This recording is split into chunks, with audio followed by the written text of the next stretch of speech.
17 de agosto de 1859. La casa de subastas de esclavos más grande de Savannah quedó en silencio cuando el lote número 43 subió a la plataforma. Ese sofocante mediodía, 27 postores tenían sus paletas listas, pero en minutos solo una mano permaneció en alto. La mujer que estaba encadenada era joven, saludable y poseía valiosas habilidades domésticas. Su precio inicial fue deliberadamente establecido bajo. Sin embargo, algo hizo que cada propietario de plantación en esa sala bajara la mirada y retrocediera. Algo que sabían. Algo de lo que susurraban en los pasillos, pero nunca pronunciaban en voz alta. Un hombre recién llegado de Charleston no escuchó esos susurros. Pagó $12 por una mujer que valía 200. En 6 meses, entendería por qué el silencio había llenado esa casa de subastas, y para entonces sería demasiado tarde para salvarse. Antes de continuar con la historia de lo que ocurrió en el condado de Chatham ese año, necesito que hagas algo.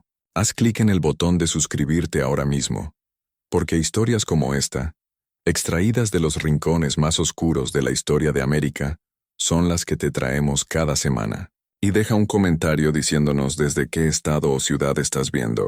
Me interesa saber cuán lejos viajan estos relatos de terror. Ahora déjame contarte sobre la compra que lo cambió todo.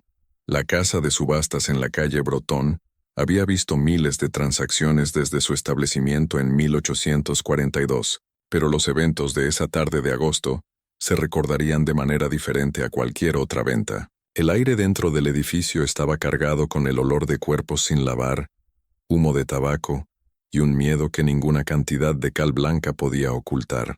Pero ese día había algo más, algo que los asistentes habituales notaron de inmediato. Una tensión que hizo que incluso los endurecidos comerciantes de esclavos se removieran incómodos en sus asientos. Savannah en 1859 se alzaba como una de las ciudades más prósperas del sur. Su riqueza se construyó enteramente sobre el algodón y el trabajo forzado. El puerto de la ciudad manejaba millones de libras de esa cosecha blanca cada año, y las plantaciones que la rodeaban competían ferozmente por los trabajadores más productivos. El suelo del condado de Chatham era fértil, su temporada de cultivo larga, y sus propietarios de plantaciones implacables en su búsqueda de ganancias.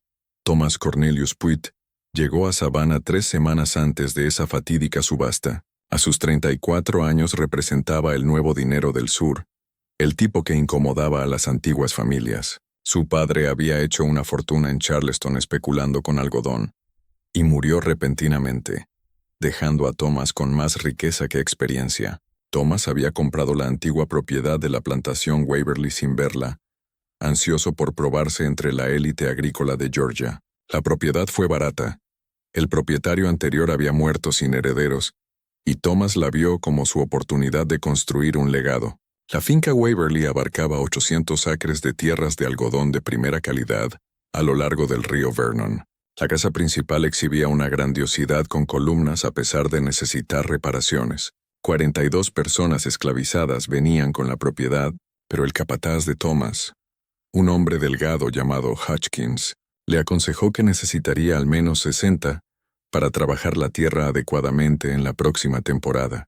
Por eso estaba presente en la casa de subastas de la calle Broton esa mañana de agosto, con efectivo en mano y determinación en los ojos. La subasta comenzó a las 10:00. Thomas pujó con éxito por 3 jóvenes y una cocinera experimentada, gastando casi $5,000 para el mediodía. Durante el descanso para el almuerzo, escuchó una conversación entre 2 plantadores que reconoció de una cena la semana anterior. ¿Te quedas para la sesión de la tarde?, preguntó uno. No hay razón. Ya conseguí lo que vine a buscar. Además sé lo que viene. Escuché que finalmente van a venderla. A tiempo. Ha estado en los corrales de contención por 3 semanas. Nadie quiere comprarla. Todavía no puedo creer lo que pasó en la propiedad Pitton. 3 hombres muertos en 2 meses. 4 si cuentas al viejo Petton mismo, aunque el Dr. Reeves dijo que fue su corazón. Una coincidencia muy conveniente. Thomas se retiró antes de que lo notaran. Su curiosidad se despertó cuando la subasta reanudó a la 1:00. Varios postores de la mañana no habían regresado. Los primeros 3 lotes de la tarde se vendieron rápidamente. Luego llegó el lote 43. La mujer que subió a la plataforma se movía con una dignidad que parecía imposible dadas sus circunstancias. Parecía tener unos 30 años, piel del color de un nogal pulido, rasgos afilados y definidos, pero fueron sus ojos los que más impactaron a Thomas. Oscuros, casi negros, poseían una cualidad de quietud que pertenecía a alguien que había dejado de esperar y había encontrado una fuerza diferente en esa desesperanza.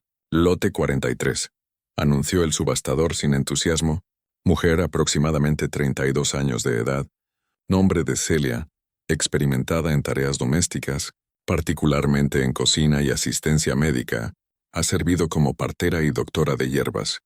Alfabetizada en inglés, sin defectos físicos conocidos, precio inicial de $10. Thomas esperó las paletas levantadas. En cambio, silencio.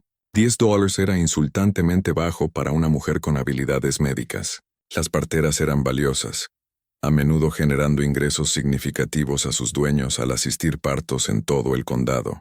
$10, repitió el subastador. Oigo 10. El silencio se prolongó. Los hombres miraban deliberadamente hacia otro lado, estudiando el suelo, el techo, sus propias manos. Cualquier cosa menos a la mujer en la plataforma. Thomas levantó su paleta. $10 al caballero con el abrigo azul, dijo el subastador rápidamente, aliviado evidente. Oigo 2 es... nada. La sala permaneció congelada. Se va una vez por 10, se va 2 veces. Vendida por $10 al caballero de azul. El martillo craqueó como un disparo. La mujer, Celia, giró su mirada hacia Thomas por primera vez. Su expresión no cambió, pero algo en sus ojos se movió, un destello de reconocimiento o evaluación. Luego la llevaron. Tras la subasta, Thomas se acercó a la oficina para completar sus compras. Cuando preguntó sobre la historia de Celia, la pluma del empleado se detuvo brevemente antes de continuar. Vino de la finca Petton. La propiedad fue liquidada tras la muerte del señor Petton hace 3 meses, y sus habilidades están correctamente listadas. Eso es lo que decía el inventario de la finca. Parece inusual que nadie más pujara. El empleado levantó la vista brevemente. No es mi lugar cuestionar lo que los compradores hacen o no hacen, señor. Su total es de 6.710. El viaje a Waverly tomó poco más de 1 hora por el camino del río. Al acercarse, la casa principal entró en vista. Una estructura de 2 pisos con 6 columnas en el pórtico frontal. Pintura blanca desvaneciéndose en algunos lugares. Más allá estaban los cuarteles. 2 edificios largos. Y más allá aún los campos de algodón que se extendían hacia la línea de árboles en filas ordenadas. Al llegar, Hutchins organizó a los recién llegados. Los hombres se unirían a los grupos de campo. La cocinera tomaría el control de la cocina de la casa principal. Pero cuando se trataba de Celia, Hutchins parecía inseguro. ¿Dónde quiere a esta, señor Pruitt? Thomas consideró. Tiene entrenamiento médico. La usaremos como partera. Instálala en la vieja cabaña del capataz cerca de los cuarteles. Hutchins asintió lentamente. Sí, señor. Aunque ya tenemos a la vieja paciente que se ocupa de esas cosas. Entonces Celia puede asistirla. 2 pares de manos son mejor que 1. Thomas estaba a punto de cuestionar la renuencia de Hutchins, cuando un sirviente se acercó, informándole que Josiah Crenshaw había llegado para pagar respetos al nuevo propietario. Thomas reconoció el nombre de la conversación fuera de la casa de subastas. Crenshaw esperaba en el pórtico frontal, un hombre corpulento de finales de los 50 vestido con elegancia casual. Tras intercambiar amabilidades con Bourbon, Crenshaw cambió de tema. Noté que hiciste algunas compras hoy. Buenas selecciones, aunque siento que no escuchaste todo el rumor sobre una adquisición en particular. Thomas lo miró. ¿Te refieres a Celia por 10? Me crucé por la mente por qué nadie más pujó. Crenshaw dejó su vaso con cuidado. Esa mujer vino de la finca Petton. El doctor Harold Petton murió hace 3 meses. Saludable hasta que no lo fue. Su sobrino heredó y vendió todo lo que pudo lo más rápido posible. Hizo una pausa. La muerte de Petton no habría levantado cejas por sí sola. Pero fue lo que vino antes y lo que vino después. Su capataz, un hombre llamado Kelly, murió de fiebre cerebral tras 2 semanas de delirios. Antes que eso, el conductor de Petton, Marcus, fue encontrado muerto en los establos con el cuello roto. Dijeron que lo pateó un caballo, pero Marcus conocía los caballos mejor que nadie. Y antes que eso, el médico de Petton, el doctor Simon Vance, murió de complicaciones aparentes de influenza. Thomas absorbió esto. ¿Sugieres que estas muertes están conectadas? 4 hombres asociados con la casa Petton murieron en 2 meses, y el único hilo común fue esa mujer. Ella preparaba medicinas, tónicos, tés, tenía acceso a la casa principal, la cocina, las salas de enfermos. Crenshaw se inclinó hacia adelante. Y ella tenía razones. ¿Qué razones? Hace 6 meses la hija de Celia enfermó. Neumonía, pensaron. El doctor Vance la atendió. La chica murió 3 días después. Celia afirmó que el doctor estaba borracho, dio un tratamiento equivocado, mató a su hija por negligencia. Hizo acusaciones fuertes. Peyton la hizo azotar y la confinó. Crenshaw terminó su bourbon. 2 semanas después el doctor Vance estaba muerto. Luego Marcus, luego Kelly, luego Peyton. Podría ser coincidencia. Podría ser. Pero esa mujer tiene conocimiento de hierbas y plantas que va más allá de lo común. Sabe qué cura y qué mata y no tiene nada que perder. Se levantó para irse. Vine como cortesía, señor Pruitt. Lo que hagas con la información es tu asunto. Pero si fuera tú, vendería a esa mujer rápidamente o la pondría en los campos donde no pueda acceder a la comida o bebida de nadie. Esa noche, Thomas visitó la cabaña del capataz donde habían alojado a Celia. Estaba sentada en la cama rústica, manos sin atar, postura recta a pesar de la ordalía del día. Se puso de pie al verlo, pero sus ojos lo miraron directamente. «Soy Celia», dijo Thomas. «Sí, amo. Me dicen que tienes habilidades como partera y herbolaria. ¿Dónde las aprendiste?» «Mi madre fue partera antes que yo. Ella aprendió de su madre. Yo aprendí observando, luego haciendo y puedo leer, así que estudié libros cuando los encontraba». Su franqueza lo sorprendió. «También me dicen que vienes de la finca Peyton. Hubo varias muertes allí. La gente muere, amo. Esa es la única certeza en este mundo. Cierto, pero el momento causó algunos rumores. Los blancos siempre hablan, especialmente cuando no entienden algo. ¿Y qué no entendieron?» Celia guardó silencio por un largo momento. Luego, no entendieron que las deudas se pagan. De una u otra manera todo se equilibra al final. La declaración pudo haber sido filosófica o amenazante. Thomas decidió ser directo. «¿Las mataste?» Ella sonrió ligeramente, sin calor. «No se puede matar a un hombre con palabras, amo. Ni con oraciones, ni con esperar con todas tus fuerzas que la justicia los encuentre. Si murieron, fue providencia divina o sus propios pecados alcanzándolos. Solo soy una esclava. No tengo poder para hacer nada más que lo que me ordenan. Trabajarás como partera aquí. Atenderás a los enfermos, darás a luz bebés. Prepararás medicinas según sea necesario bajo la supervisión de la vieja paciente. Sí, amo. Y Celia, lo que pasó en la finca Peyton queda allí, aquí en Waverly. Comenzamos de nuevo. ¿Entendido?» «Sí, amo». «Entendido perfectamente». Esa noche, Thomas yacía en la cama pensando en la hija de Celia, muerta a los 16 por neumonía o negligencia de un doctor. Pensó en el dolor de una madre y en lo que podría impulsarla a hacer. Pensó en hierbas y plantas, cómo el mismo conocimiento que aliviaba el dolor podía causarlo. Sobre todo pensó en 4 hombres muertos y una mujer con nada que perder. La cosecha comenzó a finales de septiembre. Nubes oscuras se habían estado formando sobre el Atlántico durante días. Un huracán tardío se acercaba. Si el algodón no se recogía antes de que la tormenta golpeara, las ganancias de un año entero podrían destruirse. Thomas empujó a sus trabajadores con fuerza. Como todos los plantadores durante la cosecha, se levantaban antes del amanecer y trabajaban hasta que la oscuridad lo hacía imposible. Celia no estaba en los campos. Thomas la había asignado a trabajar junto a la vieja paciente. En una semana, incluso Hodgkins informó que habían llegado a un entendimiento. La vieja paciente dice que la nueva mujer sabe de su oficio. Conoce plantas y remedios que paciente nunca había oído. Preguntó si podía empezar un jardín de hierbas adecuado. Thomas lo aprobó, razonando que Celia estaría bajo la supervisión de paciente. El jardín comenzó como un pequeño terreno detrás de los cuarteles. Culan para heridas, fiebre para dolores de cabeza, corteza de sauce para el dolor, manzanilla para dolencias estomacales. Cada planta estaba etiquetada con una escritura ordenada, y Celia llevaba un diario documentando todo. Octubre trajo el huracán que todos esperaban. Golpeó el 12.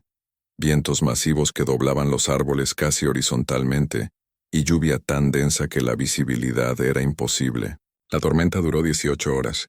Cuando pasó, aproximadamente el 20% del algodón había sido destruido y parte del tejado de los cuarteles arrancada. En 2 días tras el huracán, la gente comenzó a enfermarse.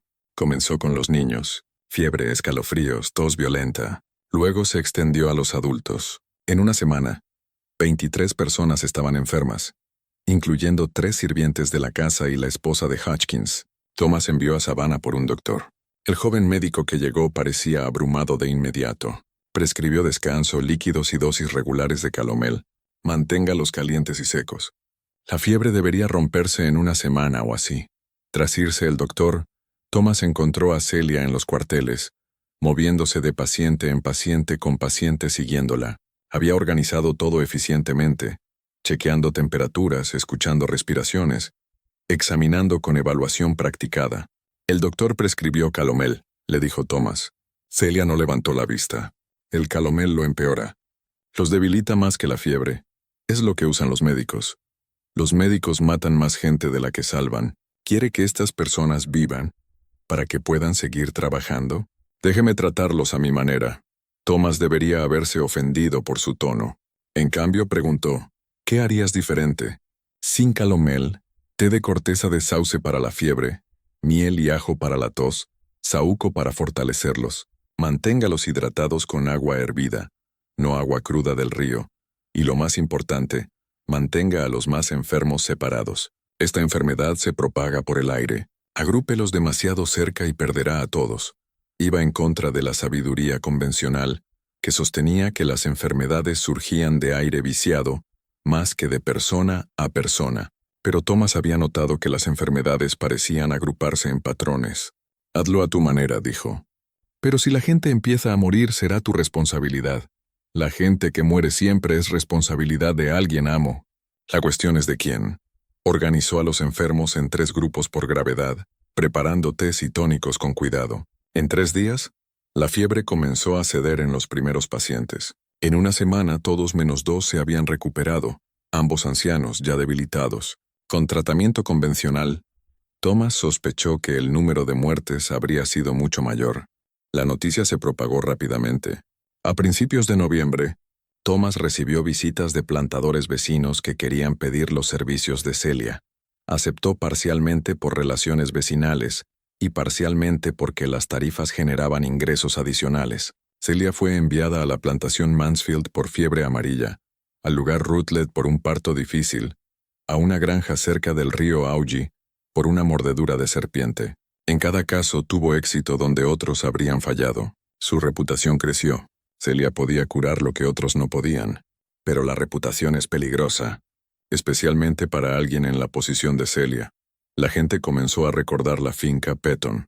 Se preguntaban si alguien que sabía tanto sobre curación podría también saber lo opuesto. Thomas escuchó estos susurros, pero los desestimó. Celia había sido profesional y efectiva desde su llegada. Había salvado a sus trabajadores y le había ganado dinero. Lo que pasó en Petton estaba en el pasado. Diciembre trajo un frío inusual, escarcha cubriendo los campos por las mañanas. La cosecha de algodón se había completado a pesar del daño del huracán, y Thomas había vendido su cosecha a un precio respetable. Comenzó a relajarse, sintiendo que había navegado su primer año sin desastres mayores. Fue entonces cuando apareció el primer signo. Hutchins llegó a la casa principal una mañana de martes, rostro pálido y manos temblorosas. Señor Puit, necesita venir a los cuarteles ahora. Una multitud se había reunido cerca del extremo norte de los cuarteles. Se apartaron cuando Thomas se acercó, revelando un símbolo pintado en la pared con lo que parecía ser sangre o arcilla roja oscura. El símbolo era complejo, un círculo con líneas que irradiaban hacia afuera y círculos más pequeños en puntos específicos. En el centro había una huella de mano, dedos de adulto extendidos. ¿Qué es esto?, demandó Thomas. Un hombre mayor llamado Daniel dio un paso adelante. Es una señal de advertencia, amo. Magia antigua. Magia africana de antes de que cualquiera de nosotros naciera. Mi abuela sabía de estas cosas. Dijo que eran peligrosas, que invocaban poderes que no olvidan ni perdonan. ¿Quién hizo esto? Silencio. Luego Daniel dijo con cuidado. No sé, amo, pero señales como esas suelen significar que alguien está trabajando con raíces, invocando las viejas formas. Y cuando alguien trabaja con raíces, cosas malas siguen. Thomas ordenó lavar el símbolo y anunció un castigo severo para cualquiera atrapado pintando tales cosas, pero el daño estaba hecho. El miedo había entrado en Waverly. 3 días después, El perro de caza favorito de Hodgkins fue encontrado muerto cerca del pozo, cuerpo rígido y boca espumando con saliva seca. El perro había estado sano esa mañana. «Veneno», dijo Hodgkins plano. «Algo de acción rápida». Una semana antes de Navidad, un trabajador de campo llamado Samuel enfermó. Se quejó de dolores estomacales que empeoraron progresivamente. Para la noche vomitaba violentamente, el cuerpo convulsionando.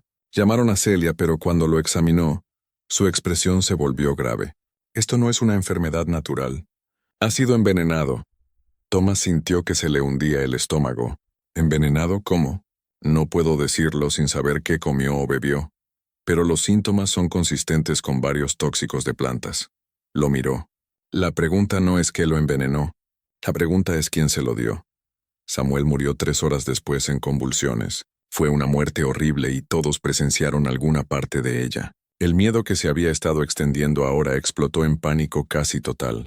Thomas ordenó una investigación, interrogando a todos los que estuvieron cerca de Samuel ese día.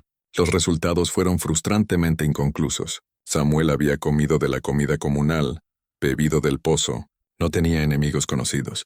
No había razón aparente para que alguien quisiera matarlo, a menos que, pensó Thomas con creciente temor, Samuel no fuera el objetivo, a menos que alguien simplemente estuviera practicando, probando métodos, preparándose para algo más grande. Esa noche Thomas no pudo dormir. Yacía en la cama escuchando cada crujido, preguntándose qué estaba pasando en su plantación. Alguien tenía conocimiento de venenos. Alguien lo estaba usando. Y a pesar de su confianza anterior, Thomas se encontró pensando de nuevo en la finca Piton y esos 4 hombres muertos. La Navidad en Waverly fue apagada. Thomas había planeado dar a los trabajadores esclavizados 3 días libres con raciones extras. Pero la muerte de Samuel había arrojado una sombra sobre todo. La gente aceptó sus regalos con agradecimientos apagados, evitando el contacto visual, ansiosos por regresar a los cuarteles donde se sentían más seguros en números. En la tarde de Navidad, Thomas escuchó un alboroto desde los cuarteles. Agarró su pistola y corrió afuera a la fría noche de diciembre. Una multitud se había reunido cerca del pozo, rostros iluminados por antorchas. En el centro, 2 hombres sujetaban a una joven llamada Ruth. Ella luchaba contra ellos, gritando palabras que no tenían mucho sentido. Ojos abiertos y desenfocados. «¿Qué está pasando?», demandó Thomas. Hodgkins se abrió paso entre la multitud. «Intentó arrojarse al pozo, señor». Daniel y Joseph la atraparon justo a tiempo. Ruth tenía quizás 19 años, una sirvienta de la casa que trabajaba en la lavandería. Thomas nunca la había conocido causando problemas. «Ruth, ¿qué estabas haciendo?». Ella dejó de luchar y se giró hacia él. A la luz de las antorchas, su rostro parecía demacrado, casi esquelético. «Vienen por mí, puedo oírlos. Están en mi cabeza, diciéndome lo que hice, mostrándome lo que va a pasar. No puedo hacer que paren. La única manera de hacer que paren es...». Se lanzó hacia el pozo otra vez, pero los hombres que la sujetaban estaban preparados. «Ha estado así por horas», dijo una sirvienta de la casa. Comenzó justo después del atardecer hablando de voces y sombras y deudas que se pagan. Deudas que se pagan. La misma frase que Celia había usado meses atrás. Thomas sintió frío. Eso no tenía nada que ver con la temperatura de diciembre. «Llévenla dentro. Átenla si es necesario y alguien traiga a Celia». Pero Celia ya estaba allí, de pie al borde de la multitud, tan quieta que Thomas no la había notado. Se adelantó ahora, y la multitud se apartó para ella. «Déjame verla», dijo Celia. Los ojos de Ruth se enfocaron en Celia y algo como reconocimiento cruzó su rostro. Tú sabes, tú entiendes. Diles lo que hice». «Silencio ahora», dijo Celia, su voz gentil de una manera que Thomas nunca había oído. «No necesitas decirle nada a nadie. Lo hecho está, y lo que viene vendrá sin importar qué». «No quise que muriera», sollozó Ruth. Estaba tan enojada. No tenía derecho a tocarme así. Solo quería que sintiera el dolor que me hizo sentir. No sabía que los hongos lo matarían. Lo juro, no lo sabía. La multitud se quedó en silencio. Thomas sintió como si el suelo se hubiera movido. «Ruth, ¿estás diciendo que envenenaste a Samuel?». Pero Ruth no miraba a Thomas. Sus ojos estaban fijos en Celia, suplicantes y aterrorizados. «Haz que pare, por favor». Las voces, las sombras. «Haz que paren». Celia tocó la frente de Ruth con 2 dedos, un gesto que parecía casi ritualista. No puedo parar lo que comenzaste, niña. Abriste una puerta que no sabías que estaba allí, y ahora tienes que atravesarla. Todo lo que puedo hacer es aliviar el viaje. ¿De qué estás hablando?, demandó Thomas. ¿Qué puerta? Celia lo ignoró. Sacó una pequeña botella de su bolsillo, la descorchó y la llevó a los labios de Ruth. Bebe esto. Calmará las voces, silenciará las sombras. Dormirás y cuando despiertes estarás en paz. Ruth bebió obedientemente. En minutos su lucha cesó. Sus ojos se cerraron. Su respiración se volvió lenta y regular. Los hombres la llevaron a una cabaña vacía para ser vigilada, y la multitud se dispersó lentamente susurrando. Thomas agarró el brazo de Celia antes de que pudiera irse. ¿Qué le diste? Raíz de valeriana, sobre todo manzanilla, extracto de amapola, cosas para ayudarla a dormir. Confesó un asesinato. Confesó ser una tonta. La chica tuvo relaciones con Samuel que no quería. Consiguió algunos hongos que pensó que lo harían enfermar. Enseñarle una lección. No se dio cuenta de que los que eligió eran mortales. Fácil de confundir si no sabes lo que buscas. Celia liberó su brazo. Ahora está consumida por la culpa. Viendo cosas que no están ahí. Oyendo voces que no existen. La mente puede hacer cosas terribles cuando se rompe bajo el peso de lo que ha hecho. Parece que sabes mucho sobre mentes que se rompen. Celia sostuvo su mirada con firmeza. Sé sobre la culpa, amo. Sé qué le hace a la gente. Cómo los retuerce por dentro hasta que no pueden distinguir lo real de lo que no lo es. Sé sobre deudas y cómo se pagan de maneras que la gente no espera. Se alejó, dejando a Thomas con más preguntas que respuestas, y una certeza creciente de que estaba en aguas mucho más profundas de lo que había imaginado. Ruth murió 2 días después.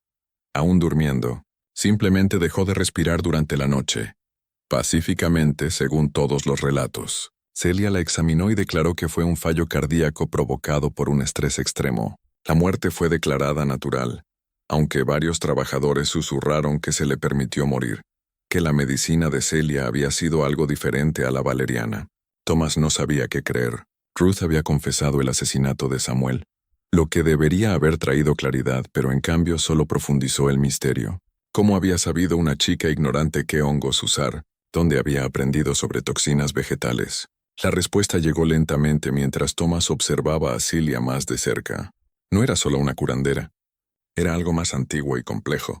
Una guardiana de conocimiento que precedía a la esclavitud americana, llevado a través del océano en las memorias de personas robadas. Conocía hierbas no solo de libros, sino de generaciones de sabiduría acumulada transmitida de madre a hija en secreto. Y estaba enseñando a otras. Thomas comenzó a notar patrones. Mujeres que habían estado enfermas pasaban tiempo con Celia y emergían diferentes, más confiadas, más sabias. Ruth había sido una de esas mujeres.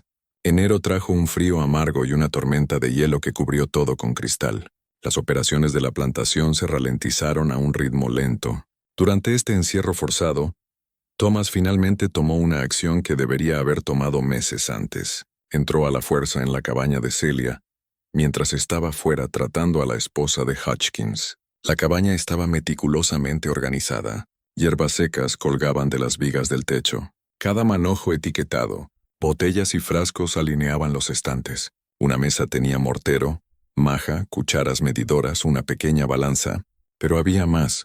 Escondido bajo la cama, Thomas encontró una caja de madera envuelta en tela. Dentro había cuadernos, páginas cubiertas con la escritura de Celia. Notas médicas en su mayoría, pero intercaladas había otras entradas escritas en un tono diferente. Thomas leyó una fechada el 15 de octubre. 23 enfermos, 21 salvados. El poder de curar es el poder de elegir quién vive. No lo entienden. Piensan que mi conocimiento les pertenece, porque poseen mi cuerpo. Pero el conocimiento no puede ser poseído, solo puede compartirse o retenerse. Lo comparto con quienes lo merecen. Lo retiro de quienes no. Este es el único poder que tengo, y lo ejerzo con cuidado. Cada vida salvada es una deuda a mi favor. Cada muerte prevenida es un peso en la balanza. Cuando la balanza se equilibre, se hará justicia. Las manos de Thomas temblaron al pasar páginas, encontrando más entradas en la misma vena. Celia llevaba un registro de deudas morales. Decidía quién era digno de curación y quién no. Otra entrada fechada el 20 de diciembre. La chica vino a mí en lágrimas. Me contó lo que el hombre le hizo. Me dijo que quería que sufriera. Le di conocimiento como le doy a todas las que piden y merecen. No me corresponde juzgar qué hacen con él. Ella toma sus propias decisiones, enfrenta sus propias consecuencias, pero también le di algo más. Culpa. La planté profundamente con palabras cuidadosas. La culpa es más lenta que el veneno, pero igual de mortal. Come desde dentro. Destruye el espíritu antes de que el cuerpo falle. No vivirá mucho. Esto es misericordia, aunque ella aún no lo sabe. Thomas cerró el cuaderno con cuidado, su mente acelerada. Celia no había envenenado directamente a Samuel, pero había enseñado a Ruth cómo, sabiendo lo que la chica pretendía. Luego la había llevado a la locura y la muerte, mediante manipulación psicológica disfrazada de consejo espiritual. Continuó buscando y encontró, envuelto en tela encerada en el fondo de la caja, una sola hoja de papel amarillento cubierta con una escritura diferente. Mi hija, si estás leyendo esto me he ido y tú llevas nuestro conocimiento sola. Recuerda lo que te enseñé. Las plantas no son ni buenas ni malas, simplemente son. Nosotros elegimos cómo usarlas. Úsalas para curar cuando la balanza esté equilibrada. Úsalas para dañar cuando la justicia lo exija, pero siempre lleva el registro. Cada vida salvada, cada muerte permitida, cada elección hecha debe ser registrada y recordada. Este es nuestro poder y nuestra carga. No somos esclavas, aunque nos llamen así. Somos guardianas del conocimiento antiguo, y ese conocimiento nos hace libres de maneras que no pueden entender ni quitarnos. Estaba firmado por Phoebe y fechado el 18 de marzo de 1838. La madre de Celia, la mujer que había enseñado a su hija no solo curación, sino una filosofía de misericordia selectiva y venganza calculada. Thomas escuchó pasos afuera, y apenas tuvo tiempo de reemplazar todo antes de que Celia entrara. Se detuvo en la puerta, sus ojos moviéndose de Thomas a la cama a la caja escondida. Ella sabía. Su esposa lo está pidiendo, amo, dijo en voz baja. Debería ir con ella ahora. No tengo esposa. ¿No tiene? Tal vez me equivoqué. La esposa de Hutchins. Quise decir que ella lo está pidiendo. Quiere verlo antes del final. ¿El final? El final que viene para todos, amo. Algunos más pronto, algunos más tarde, pero siempre llega. Entró a la cabaña cerrando la puerta.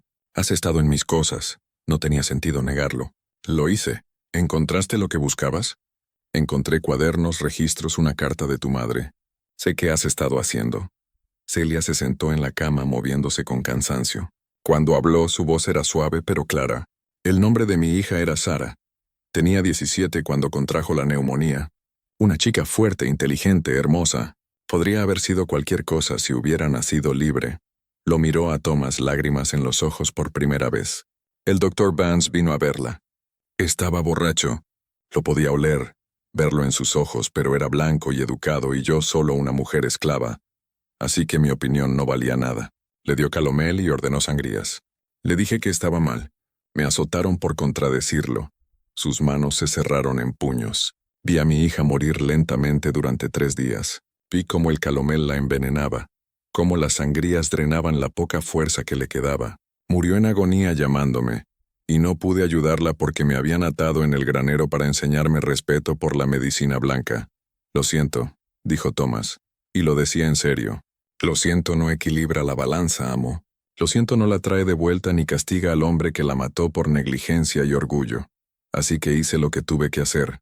El doctor Vance murió por lo que parecía complicaciones de influenza. Pero no fue influenza, fue dedalera, administrada cuidadosamente durante semanas en dosis lo suficientemente pequeñas como para imitar problemas cardíacos. Marcus murió porque ayudó a sujetarme para el azote. Kelly murió porque se rió mientras me golpeaban. Y Peyton murió porque nos poseía a todos, porque creó el sistema que dejó morir a mi hija mientras yo miraba impotente. Se puso de pie frente a Thomas directamente. No siento nada por eso. Se merecían lo que recibieron. Y si eso me hace una asesina a tus ojos, que así sea. Pero también soy la mujer que salvó a 21 personas durante el brote. Soy la mujer que ha dado a luz a 37 bebés en el último año, perdiendo solo a 2. La balanza se equilibra, amo. Eso es todo lo que intento hacer. Equilibrar la balanza. Thomas se sintió atrapado entre horror y algo como admiración. Lo que Celia había hecho era asesinato, frío y calculado, pero también había salvado innumerables vidas. ¿Era un monstruo o una curandera? ¿Podía ser ambas? ¿Y qué hay de Ruth? Ruth vino a mí por ayuda. Le di conocimiento. Ella tomó sus propias decisiones. Pero también vi en ella lo que he visto en otras que toman una vida, la culpa que viene después, la forma en que come la mente. Le di paz. Le di una salida que era más gentil que lo que habría sufrido de otro modo. ¿Y la esposa de Hutchins? La expresión de Celia fue neutral. Todos mueren eventualmente, amo. La cuestión es cuándo y cómo y si se merecen su destino. Hizo una pausa. Hutchins fue capataz en la finca Piton antes de venir aquí. Supervisó mi azote. Sostuvo la cuerda él mismo. ¿No lo sabías, verdad? Thomas sintió que se le hundía el estómago. No es un mal hombre. Solo seguía órdenes. Pero mi hija murió mientras colgaba en ese granero, y él es parte de esa cadena. Así que sí, su esposa va a morir. No rápidamente, no obviamente, pero inevitablemente. Llámale asesinato si quieres. Yo lo llamo justicia. La cabaña parecía más oscura, aunque la vela ardía con la misma intensidad. Thomas se dio cuenta de que estaba en un cruce de caminos. Podía reportar lo que sabía, intentar hacer arrestar a Celia, pero no tenía prueba más allá de cuadernos que podían interpretarse como reflexiones filosóficas. ¿Y si actuaba contra ella? ¿Quién cuidaría de los enfermos de Waverly? ¿Qué pasa ahora? Preguntó Thomas. Eso depende de ti, amo. Puedes intentar detenerme, pero no lo lograrás. Demasiada gente depende de mí. Confía en mí. Muévete contra mí y tendrás una rebelión. O puedes mirar hacia otro lado. Dejar que la balanza se equilibre sola y beneficiarte de mis habilidades. Tus trabajadores estarán más sanos, tus ganancias más altas. Todo lo que cuesta es tu conciencia y las vidas de algunos hombres que probablemente se merecen lo que reciben. ¿Y si uno de esos hombres soy yo? Celia inclinó la cabeza considerando. ¿Eres culpable de algo, amo? ¿Has dañado a alguien que no lo merecía? ¿Matado a alguien por negligencia o crueldad? Porque si no lo has hecho, no tienes nada que temer de mí. No castigo a los inocentes, solo equilibro la balanza. Thomas pensó en su trato hacia las personas que poseía. Por los estándares de la sociedad esclavista, era decente, pero seguía siendo un amo, aún participando en un sistema basado en la esclavitud humana. ¿En los ojos de Celia eso lo hacía culpable? La plantación Waverly te llegó del propietario anterior, dijo Celia suavemente. ¿Alguna vez te preguntaste cómo murió? La boca de Thomas se secó. Causas naturales. Eso me dijeron. Sí. Fallo cardíaco por años de vida dura. No tuve nada que ver con eso. Aún no estaba aquí. Pero cuando liquidaron la finca Petón, supe a dónde iría a parar. Las noticias viajan entre esclavos más rápido que entre amos. Supe que Waverly se vendía a un nuevo propietario de Charleston. Supe que eras joven, inexperto, ambicioso. Supe que necesitarías una curandera hábil. Se acercó. Así que me aseguré de que nadie más pujara por mí.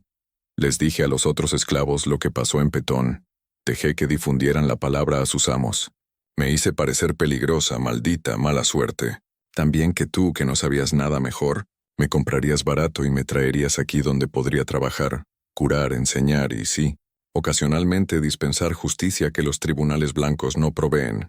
¿Me manipulaste desde el principio?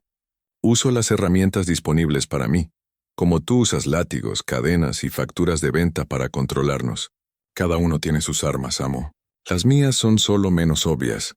Thomas se dio cuenta de que temblaba. Ya fuera de ira o miedo, no podía decirlo. Podría venderte, enviarte al sur, lejos de todos los que conoces. Podrías intentarlo, pero ¿quién me compraría ahora? Todos desde aquí hasta Mobile han oído las historias. Y si me vendes, ¿quién cuidará a tus enfermos? ¿Quién dará a luz a tus bebés? ¿Cuántos morirían antes de que encuentres a alguien con la mitad de mi habilidad? Sonrió sin calor. Me han hecho necesaria, amo. Ese es el verdadero poder. No la habilidad de matar, sino la de salvar. La gente perdona casi cualquier cosa de alguien que puede salvar vidas. La verdad golpeó a Thomas como un golpe físico. Celia se había hecho indispensable, y al hacerlo, aseguró una especie de libertad que ningún documento legal podía proporcionar. No podía ser vendida porque era demasiado valiosa. No podía ser castigada porque demasiada gente dependía de ella. ¿Qué quieres de mí? Preguntó Thomas finalmente. Nada que ya no me estés dando. Libertad para practicar mi curación, acceso a hierbas y plantas, respeto por mi conocimiento, y una cosa más. Mira hacia otro lado cuando la balanza necesite equilibrarse. No hagas preguntas a las que no quieras respuestas. No investigues muertes de cerca. Deja que la naturaleza siga su curso.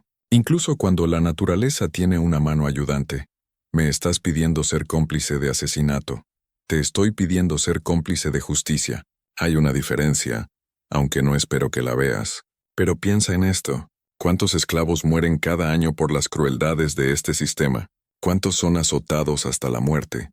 Trabajados hasta morir, criados como animales, vendidos lejos de sus familias. ¿Y cuántos amos enfrentan castigo? La ley te protege, no a nosotros. Así que hacemos nuestra propia justicia en las únicas formas disponibles para nosotros.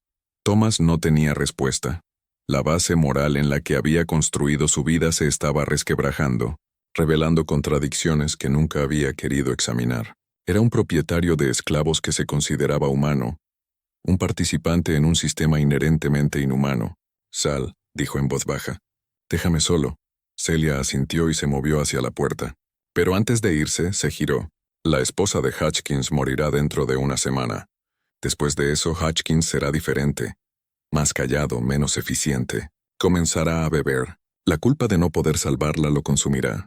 Necesitarás un nuevo capataz dentro de un año. Sugiero promover a Daniel. Es inteligente, justo y los trabajadores lo respetan. ¿Cómo sabes todo eso? Porque lo he visto antes. El duelo sigue patrones predecibles, especialmente cuando se mezcla con culpa. Hutchins sabe en lo profundo que ha hecho cosas malas en su vida. La muerte de su esposa lo hará enfrentarlo, y no sobrevivirá a ese enfrentamiento. Se fue entonces, cerrando la puerta suavemente. Thomas se quedó solo en la cabaña por mucho tiempo, rodeado de frascos de hierbas secas y botellas de tinturas, sintiendo como si hubiera tocado algo antiguo y peligroso que nunca comprendería del todo. Esa conversación a principios de enero marcó un punto de inflexión. Thomas no reportó lo que había aprendido. No intentó vender a Celia ni restringir sus movimientos. Se dijo que estaba siendo práctico, sacando lo mejor de una situación imposible. Pero tarde en la noche, solo en la cámara del amo, sabía la verdad. Tenía miedo de lo que Celia podría hacer si actuaba contra ella, miedo de perder la única atención médica competente que tenía su plantación, y quizás lo más inquietante, miedo de que la filosofía de Celia de equilibrar la balanza pudiera contener más verdad de la que quería reconocer.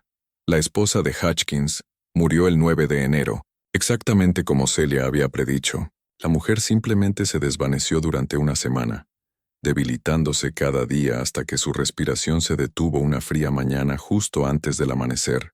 Hutchins estaba devastado. Había velado a su lado durante 3 días seguidos, mirando impotente cómo se deslizaba hacia la muerte, a pesar de las atenciones de Celia.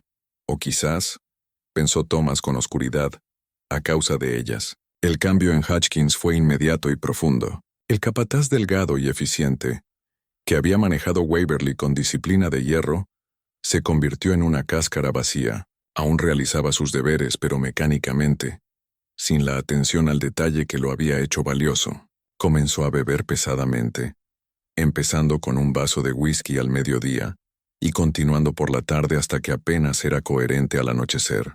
Thomas intentó abordarlo varias veces, pero Hutchins solo lo miraba con ojos enrojecidos y decía: «No debería haber muerto, señor Pruitt. Tenía solo 43 años, fuerte como un buey hasta que no lo fue. No tiene sentido. Nada de esto tiene sentido». Para febrero, Hutchins era inútil como capataz. Thomas no tuvo más remedio que promover a Daniel, tal como Celia había sugerido.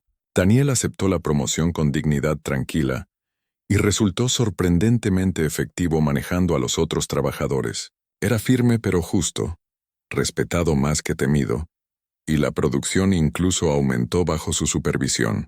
La influencia de Celia continuó creciendo. Mujeres de plantaciones vecinas comenzaron a aparecer en Waverly, a veces con el conocimiento de sus amos, a veces sin él, buscando el consejo de Celia sobre asuntos que iban desde embarazos difíciles hasta dolencias misteriosas que los médicos blancos no podían curar. Thomas se encontró en la peculiar posición de dirigir lo que equivalía a una práctica médica, con Celia como la principal practicante y él mismo meramente el propietario de la instalación. Las tarifas de estas consultas eran sustanciales.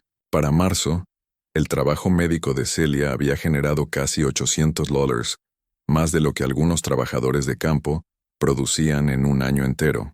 Thomas llevaba un registro cuidadoso, depositando el dinero en su cuenta en el banco de plantadores de Savannah, diciéndose que simplemente estaba gestionando los recursos de su plantación de manera eficiente. Pero sabía mejor. Cada dólar ganado por la curación de Celia lo ataba más a ella, la hacía más indispensable, más protegida. Se estaba volviendo cómplice, no por acción, sino por aceptación, por la lenta erosión de principios a favor de la ganancia. A finales de marzo, algo sucedió que obligó a Thomas a confrontar cuán lejos había caído en la red de Celia. Un hombre llegó a Waverly una tarde montando un caballo caro y vestido con las finas ropas de la clase mercante de Charleston. Su nombre era Robert Petton, y era el sobrino del fallecido Dr. Harold Petton, el hombre que había poseído a Celia antes que Thomas. Thomas lo recibió en el salón principal de la casa, ofreciendo bourbon y la cortesía cuidadosa que la hospitalidad sureña demandaba. Pero Petton rechazó la bebida y fue directo a su propósito. «Señor Pruitt, entiendo que compró a una mujer llamada Celia en subasta el pasado agosto. Quiero comprarla de usted». Thomas sintió que se le apretaba el estómago. «Celia no está a la venta. Es una trabajadora valiosa, esencial para las operaciones de mi plantación. Pagaré 5 veces lo que pagó, $60. Aún no». Petton se inclinó hacia adelante, su expresión endureciéndose. «Déjeme ser directo. Esa mujer asesinó a mi tío y a otros 3 hombres. No tengo prueba que resista un tribunal, pero lo sé tan seguro como mi propio nombre. Es peligrosa, señor Pruitt. Cada día que la mantiene aquí pone en riesgo a usted y a todos en esta plantación. Sus acusaciones son serias sin evidencia». «Evidencia», rió Petton amargamente. «Mi tío murió 3 meses después de que la hija de esa mujer falleciera. Su capataz, su conductor, su médico personal, todos muertos en semanas. ¿Llama eso coincidencia? Lo llamo mala suerte. La gente muere, señor Petton, es la naturaleza de la vida. No me tome por tonto. He hecho mi investigación. Sé sobre el brote aquí el pasado octubre. Como 23 personas se enfermaron y ella salvó a la mayoría. Sé sobre el trabajador de campo que murió envenenado en diciembre. Sé sobre una chica llamada Ruth que intentó arrojarse a un pozo justo antes de Navidad. Y sé que la esposa de Hodgkins acaba de morir el mes pasado». La voz de Petton bajó. «¿Ve un patrón aún?» Thomas sintió un frío extenderse por su pecho. Cuando se presentaba así, las muertes formaban un patrón, pero mantuvo su voz firme. «Celia salvó a 21 personas durante ese brote. Ha dado a luz a docenas de bebés sanos. Es la mejor practicante médica en el condado de Chatham. Y no la venderé para satisfacer su venganza contra alguien a quien culpa por la muerte de su tío. Es un tonto». Petton se levantó abruptamente. «Mi tío también fue un tonto». Pensó que podía controlarla, usar sus habilidades ignorando el peligro. Ahora está muerto. Su capataz está muerto. Todos los cercanos a él están muertos. ¿Cuánto cree que tardará en decidir que usted es el siguiente en su lista? Valoro su preocupación, pero mi respuesta es final. Celia se queda en Waverly». Petton lo miró por un largo momento, luego negó lentamente con la cabeza. «Cuando termine como mi tío, no diga que no lo advertí. Esa mujer es una plaga, señor Pruitt. Y las plagas no se detienen hasta que han consumido todo a su paso». Tras irse Petton, Thomas se quedó en el pórtico, viendo al hombre alejarse. Sus manos temblaban no de ira, sino de la realización creciente de que Petton tenía razón. Thomas estaba en peligro. Lo había sabido desde que encontró los diarios de Celia, desde que entendió de lo que era capaz. Pero escucharlo confirmado por otro, lo hizo real de una manera que no lo había sido antes. Esa noche, Thomas hizo algo que había evadido durante meses. Revisó sistemáticamente los registros de su plantación, documentando cada muerte y enfermedad desde la llegada de Celia. El patrón que Petton había mencionado se volvió aún más claro al escribirlo. Samuel muerto por envenenamiento en diciembre, pero Celia lo había tratado días antes por una lesión menor. Ruth llevada a la locura y la muerte tras confesar el asesinato de Samuel, con Celia presente en su colapso. La esposa de Hodgkins con una enfermedad debilitante que Celia trató durante meses, siempre manteniéndola viva lo suficiente para extraer el máximo sufrimiento de Hodgkins, y había otros que Thomas no había considerado. Un anciano trabajador de campo que murió en su sueño en noviembre. Causas naturales, dijo todos.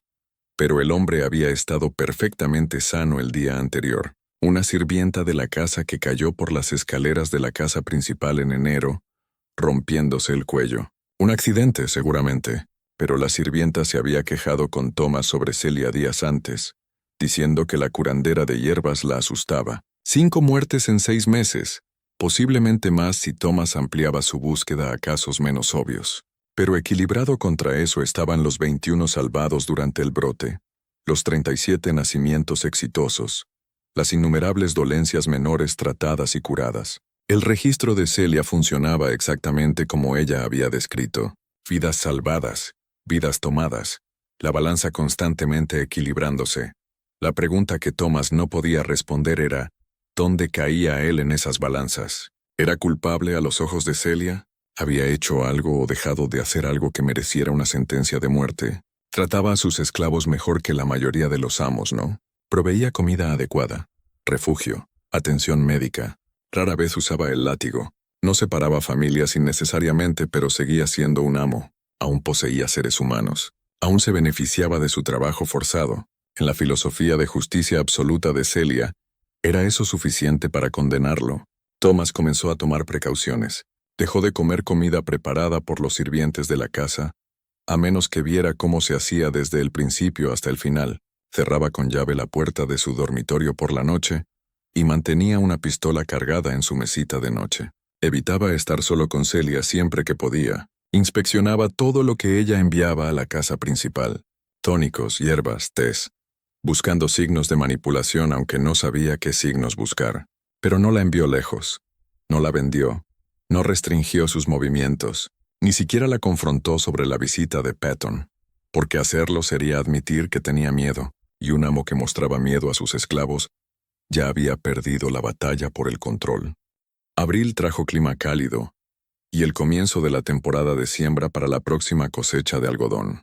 Los campos necesitaban prepararse, las semillas sembrarse, los canales de irrigación despejarse.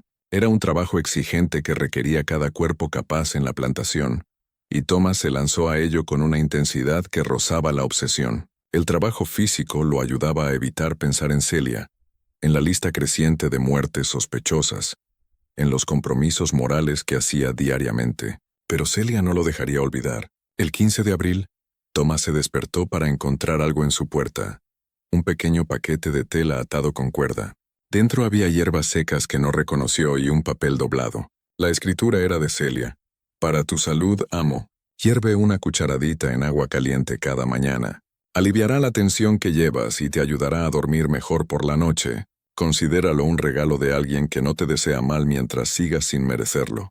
El mensaje era claro. Celia sabía de sus precauciones, sus miedos, su evitación de ella, y le estaba diciendo a su manera que estaba a salvo por ahora. La cláusula condicional al final era el verdadero mensaje. Mientras sigas sin merecerlo. Thomas miró las hierbas por mucho tiempo. ¿Era esta una oferta genuina de ayuda? ¿Un té medicinal que realmente aliviaría su ansiedad? ¿O era una prueba, una manera de ver si confiaría lo suficiente para consumir algo que ella había preparado? O peor, era el primer paso en un envenenamiento lento, algo que tomaría meses matarlo mientras parecía completamente natural. Arrojó las hierbas al fuego y las vio quemarse, el humo llevando un olor acre y amargo. Esa noche durmió con su pistola cargada y la puerta cerrada, pero el gesto había cumplido su propósito. Thomas estaba ahora constantemente consciente de que Celia conocía sus rutinas, sus miedos, sus debilidades. Tenía acceso a su puerta. Podía dejar cosas para que las encontrara. El mensaje era inconfundible. Si quisiera muerto lo estaría. El hecho de que aún estuviera vivo significaba que había elegido dejarlo vivir. La dinámica de poder se había invertido por completo. Thomas era el amo solo de nombre. Celia era quien decidía quién vivía y quién moría en la plantación Waverly. La situación se deterioró más a principios de mayo. Hodgkins, que se había estado bebiendo hasta la muerte desde la partida de su esposa, finalmente lo logró. Thomas lo encontró en la vieja cabaña del capataz, la misma donde Celia había vivido una vez, con una botella vacía de láudano en la mesa a su lado. La muerte fue declarada suicidio. El dolor y el alcohol combinándose para destruir la poca voluntad de vivir que Hodgkins había retenido. Pero Thomas notó algo extraño.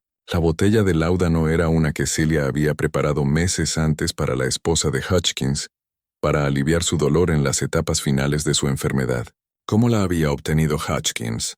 ¿La había guardado de las posesiones de su esposa? ¿O alguien se la había dado sabiendo qué haría con ella? Thomas preguntó a Daniel al respecto, evitando cuidadosamente cualquier acusación directa. La respuesta de Daniel fue medida, pensativa. El señor Hutchins fue un hombre perturbado estos últimos meses, señor. No podía perdonarse por cosas que había hecho en su vida. La muerte de su esposa rompió algo dentro de él. Iba a morir de una u otra manera, ya fuera por bebida o por su propia mano. El láudano solo lo hizo más rápido y menos doloroso. ¿Celia se lo dio? Daniel sostuvo su mirada con firmeza. ¿Importa, señor?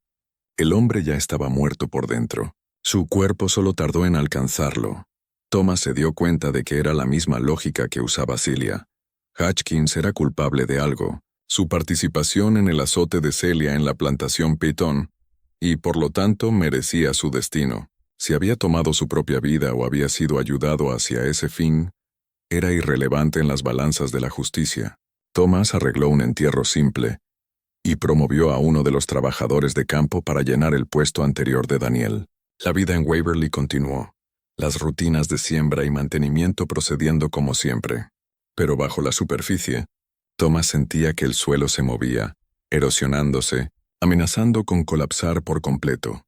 A mediados de mayo, Thomas recibió una visita inesperada. Josiah Crenshaw, el plantador que lo había advertido sobre Celia casi un año antes. Crenshaw parecía mayor, más desgastado, su rostro surcado de preocupación. «Señor Pruitt», dijo Crenshaw mientras se sentaban en el pórtico con Bourbon, y ninguno de los dos bebía. «Te debo una disculpa. Debería haber sido más firme en mi advertencia el año pasado. Debería haberte hecho entender exactamente de qué es capaz esa mujer». «Lo entiendo ahora», dijo Thomas en voz baja. «¿Lo entiendes?» ¿Entiendes que no es solo una asesina, sino algo mucho más peligroso? Está construyendo una red, señor Pruitt, enseñando a otras mujeres su conocimiento, extendiendo su filosofía de equilibrio y justicia.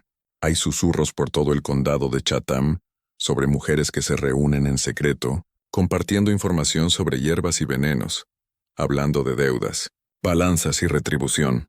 Thomas sintió hielo en sus venas. ¿Cómo lo sabes? Porque está pasando en mi plantación también. Tengo a 3 mujeres que pasan tiempo con Celia cuando visita otras propiedades. Se han vuelto diferentes, más audaces, más sabias. Una de ellas me miró directamente a los ojos la semana pasada y dijo, «Las viejas formas están regresando, amo. Mejor que lo recuerdes. ¿Qué se supone que debo hacer con eso? ¿Has considerado que tal vez lo merecemos?» Las palabras salieron antes de que Thomas pudiera detenerlas. Las viejas formas de las que habla Celia, el equilibrio que intenta lograr, tal vez es justicia que hemos evadido por generaciones.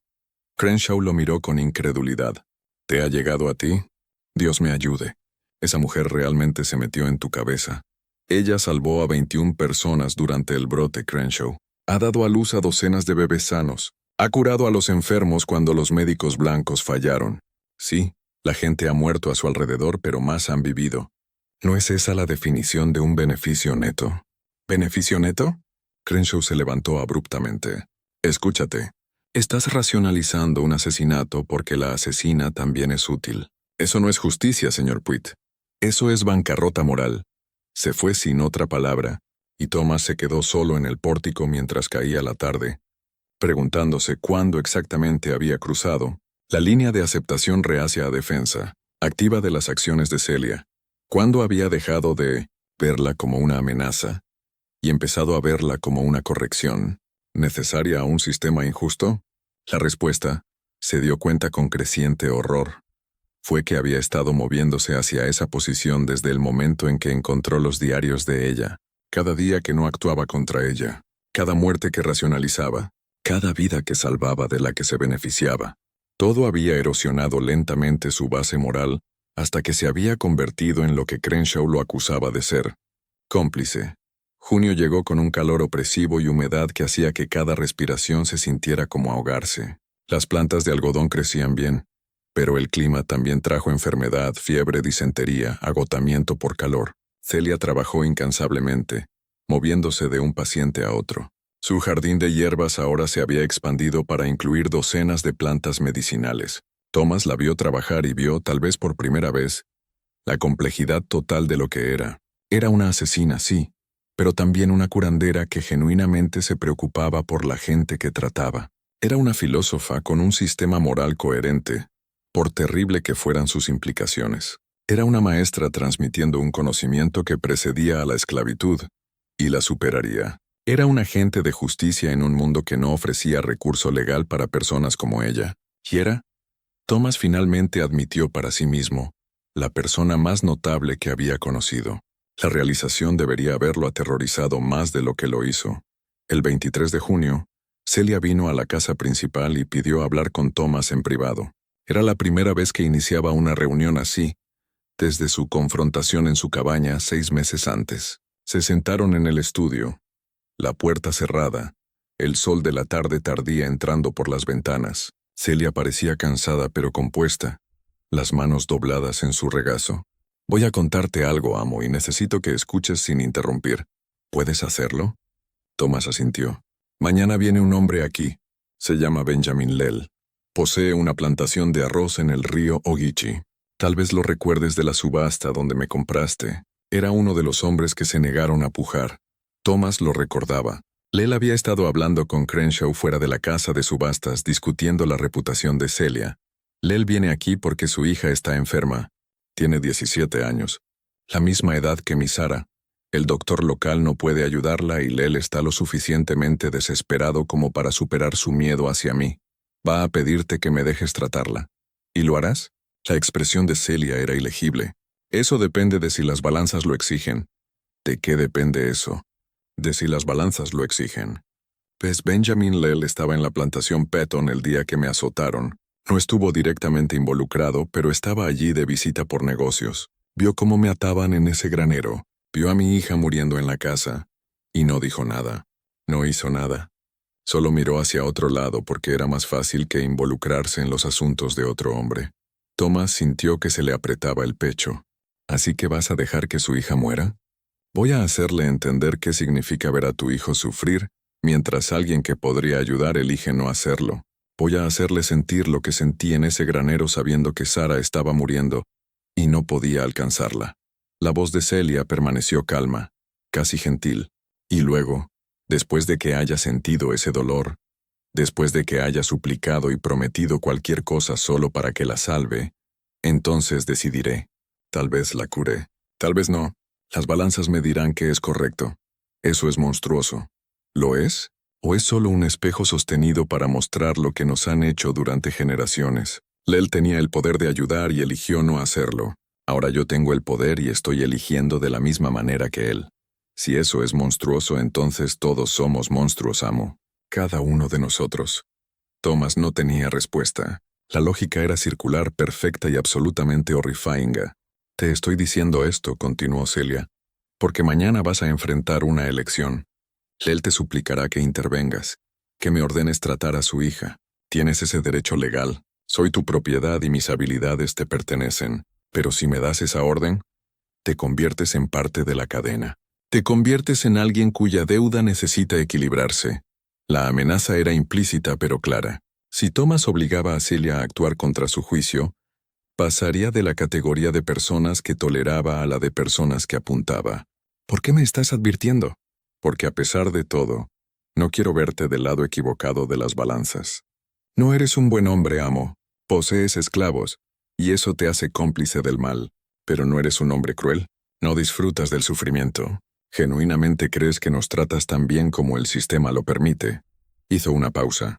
Eso no es suficiente para hacerte inocente, pero podría serlo para mantenerte vivo. Se levantó para irse. Luego se giró una última vez. Cuando Lell venga mañana, recuerda esto.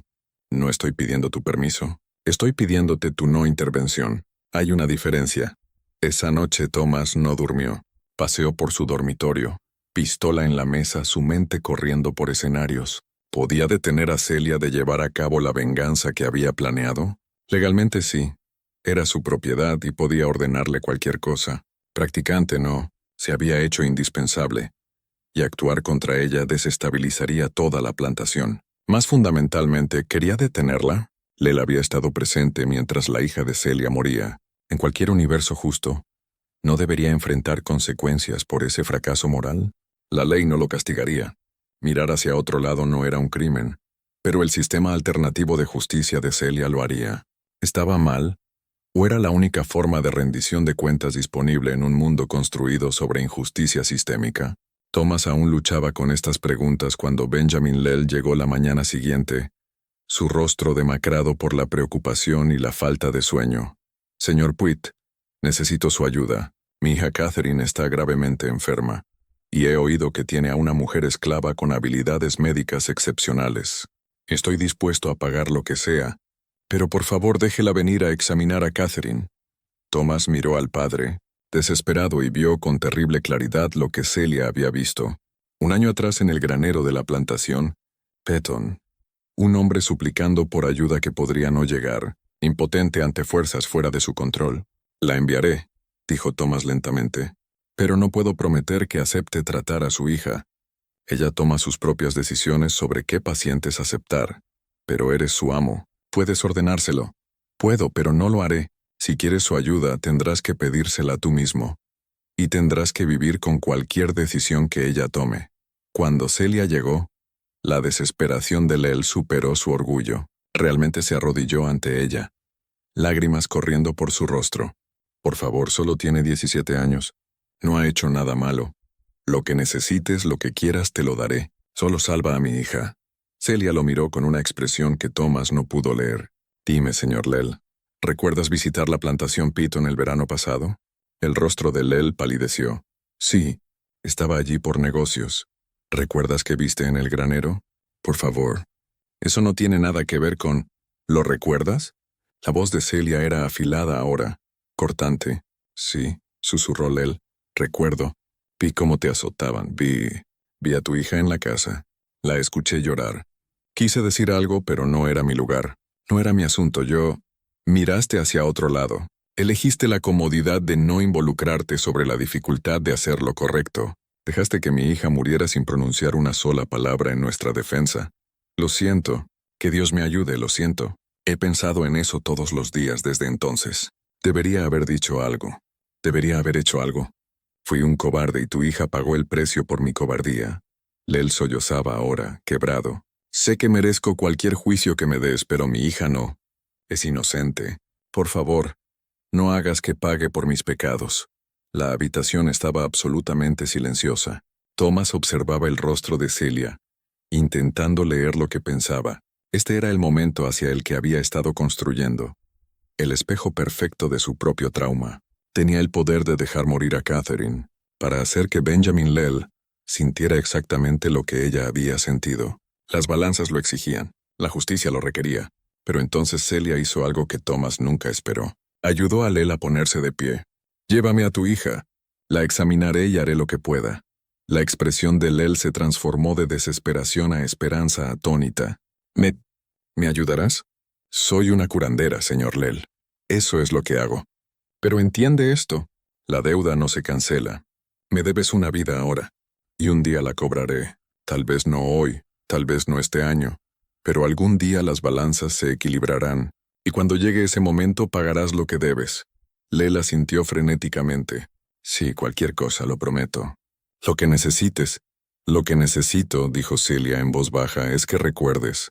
Recuerda cómo se siente ser impotente. Recuerda cómo se siente tener la vida de tu hijo en manos de alguien más. Recuerda cómo se siente suplicar por misericordia. Y la próxima vez que veas a alguien más en esa posición, no mires hacia otro lado. Ese es el pago que pido. No dinero, no favores, solo la voluntad de hacer lo correcto, incluso cuando es incómodo». Se fue con Lell, dejando a Thomas solo en el estudio. Su comprensión de Celia se alteró fundamentalmente una vez más. No se trataba solo de venganza. Estaba enseñando. Cada muerte, cada curación, cada momento de misericordia calculada o crueldad calculada, todo era parte de una lección más grande que intentaba impartir. Las balanzas no solo equilibraban muerte contra muerte, equilibraban acción contra inacción, crueldad contra bondad, mirar hacia otro lado contra levantarse.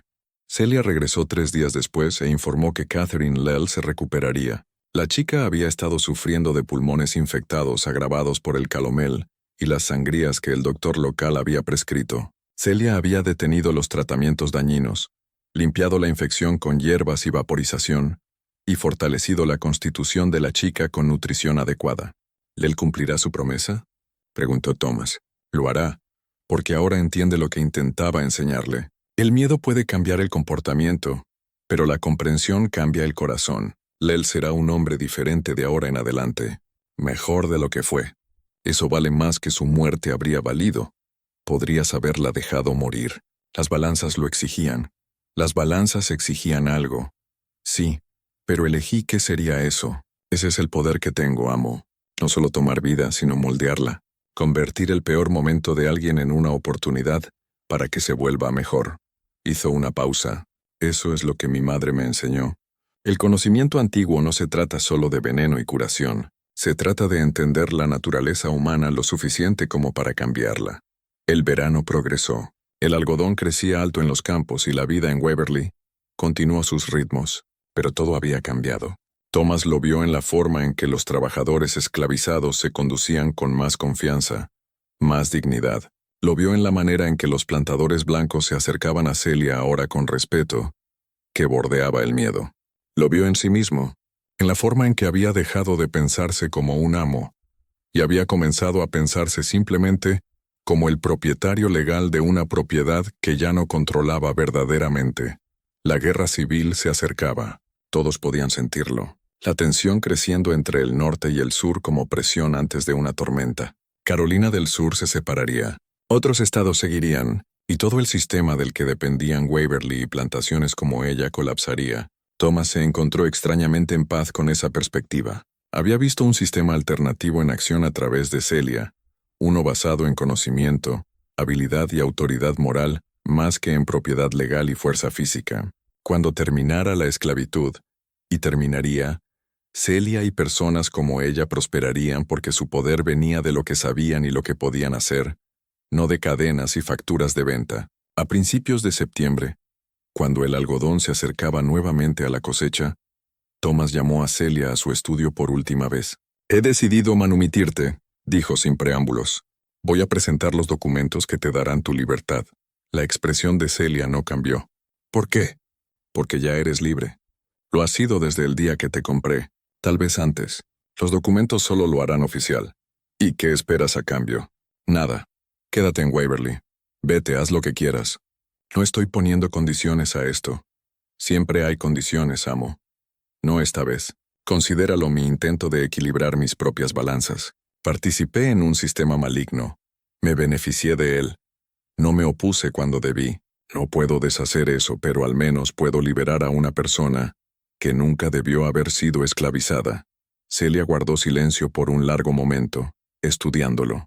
Luego lentamente sonrió y esta vez el calor era genuino. «Has aprendido algo, amo. No todo lo que intenté enseñarte, pero suficiente. Suficiente para sobrevivir a lo que viene. Lo que viene, guerra, revolución, el fin de todo lo que conoces.